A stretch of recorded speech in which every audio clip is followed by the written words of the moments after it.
You know, it's a very sad time in a country or a state when you arrive at the position where people speak their free mind and use their freedom of speech to express their opinions or express their hurt, and they're called right wing, or they're called racists.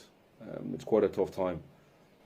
You've got a government, in my opinion, that is really taking advantage of the people, and they're not ashamed to do so publicly, right? In the sense of, you've got government that are spending hundreds of thousands on silly things. Like, I think it was over 300,000 was spent on bike racks for Leinster House, where the people, and there's many Irish families that are struggling to make ends meet.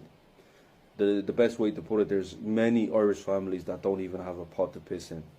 See, the problem within this country right now, and why I empathise with the Irish people, because, I've spent a lot of time in this country, and I've also spent a lot of time in the Irish community, right? Not just from a high level of colleagues that you see from a distance or whatever. No, really be embedded within the culture. And I have many Irish friends. I have great friends. I work with Irish people, from a business perspective, from a career perspective, and from a personal relationship perspective.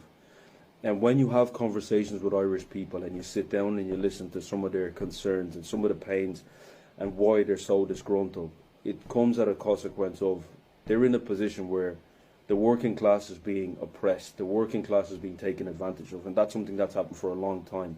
It's almost as if the government really hate the working class, and the working class are left with minimal resources that they have to fight for. But in the midst of that minimal resources, there's a lack of financial resources being allocated to them. Like, Irish people cannot afford housing in their own country right now. It's practically unaffordable for an average family in Ireland to be able to afford a house.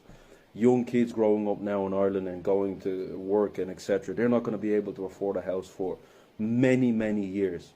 And on top of that, you have to be on a really, really high income job to be able to afford housing in your own home soil. Not everybody has a high income job, and there's not high income jobs available for everybody. And there are many people that will not get employed, unfortunately.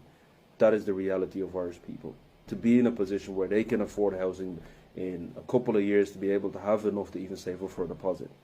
Far from that, you've got Irish mothers that are in a position where their children are sick, or they're sick themselves. Their children, even, to give you an example, Irish mothers that have children that have autism, that are suffering with autism.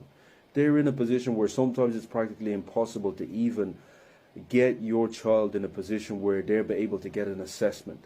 And then on top of that, find schooling for your children, or somewhere where they can be taken care of, to help them with their speech, to help them with their education, to help them manage that. It's difficult. And if you've ever had family members, or you've lived in a house, or you come from a family